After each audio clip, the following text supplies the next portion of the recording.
Tonight's Power Panel to take this on, Democratic strategist Zach Friend, Daily Caller White House correspondent Sagar Enjeti, and president of Real Clear Politics, Tom Bevan. Welcome to all of you. Thanks, Shannon.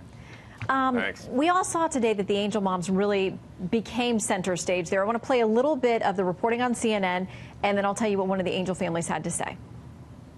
These are parents of victims who were allegedly killed by undocumented immigrants. You also have women known as angel moms, mothers who lost children or alleged to have lost children to undocumented immigrants.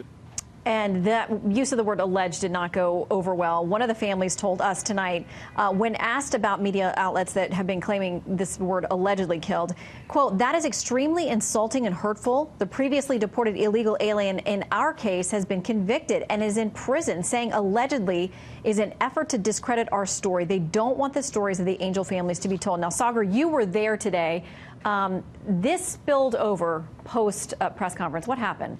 Yeah, I saw the Angel Moms actually approach CNN's Jim Acosta, and they took issue with the tone of the question. What they see is an effort by the press in order to look at the things that are happening on the southern border and disqualify or to push back against the president's rhetoric that there is a national emergency. And to many of them, and I've spoken with some of them, I've met them. To them, this is a very personal issue. Their children or their husbands or their spouse were killed by an illegal alien, and so to see that discrediting of their narrative and a policy fix that they think that would work was very upsetting to them. Yeah, I mean, Zach, how do you address this? Because the left is going to say there isn't an emergency, but to these people, they've suffered tremendous loss. It's very much a real crisis in their lives. I agree with you, Shannon, and I think that they deserve all the love and respect that they should be getting right now.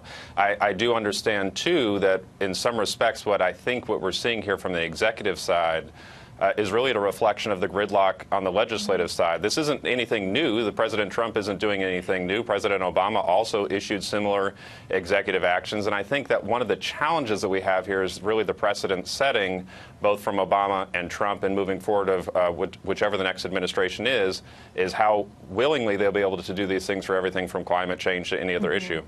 Yeah, we're going to talk a little bit more about that coming up, but you make a point here because the president said, listen, many other national emergencies have been declared. Many of them are still in effect right now from several previous presidents, so it's not that it's unique. But NPR says this, their headline, many presidents have declared emergencies, but not like Trump has. They want to differentiate it. This is what they said. About 3/4 of the time, presidents use their emergency power to impose economic sanctions or limit trade with foreign parties. Other declarations have followed terrorist attacks or natural disasters. Now, critics say Trump's declaration is categorically different in that the president is using his power to fund a border wall far bigger and more expensive than Congress was willing to pay for. Then they quote the California Attorney General Xavier Becerra saying this is not 9/11. This is not the Iran hostage crisis of 1979. Tom? Well, Trump is right. This is all going to get hashed out. There's a Joe DeGeneva, well-respected attorney, wrote a piece in the New York Daily News saying Trump is on solid legal ground. There seems to be some consensus that he is on solid legal ground. But Trump's probably right. They probably will go to the Ninth Circuit, and they may not get a good ruling there. And this will be appealed probably all the way to the Supreme Court. So, whether it's different or not, and the nuances of that will all be sorted out in court. But in the meantime, Trump's going to try and move ahead as quickly as he can. This is his issue that he has to deliver on for his base, and he wants to set up this contrast between himself and the Democrats, particularly as he moves into the 2020 campaign. Yeah, and Zach, we're going to talk about how the Democrats feel about this. I mean, there are those who are out there publicly saying that they would actually tear down the current existing border barriers if they had a chance, if they were elected.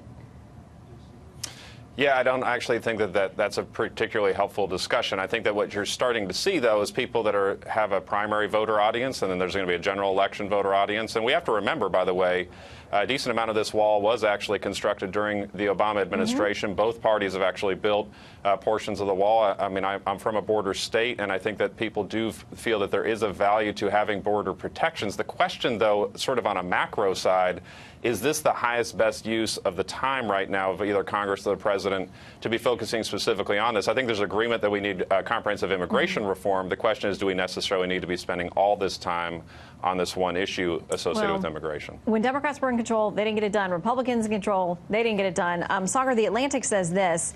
While the president does not need Congress's say-so to declare an emergency, Congress does have the right to override him after the fact with a vote of both houses. House will likely do so, unclear whether enough Republicans in the Senate would join them to do. You cover this. What do you think? Yeah, I don't think that they would have the requisite number of votes, but even if they did, White House officials have made known, on a background purpose, that there would be a significant effort to rebuff any sort of vote, and that if it came down to it, that they would try, or they would at least have a major discussion about vetoing it. But they're not worried at the moment that that is something that is going to happen. All right, quick final word to you, Tom. Yeah, I mean, I don't think they're going to get. One of the things that this does, though, after Trump had got a pretty significant bump after his State of the Union address, which was well received and had a bipartisan message, Trump is back to brawling. And this is certainly going to put the focus back on the split within the Republican caucus. You mentioned Lamar Alexander earlier, and that's not a good thing for Republicans. It's not necessarily a good thing for Trump. Well, I think he likes to be in the brawling position. That seems where he's Indeed he does. most happy and most comfortable. All right, Power Panel, thank you.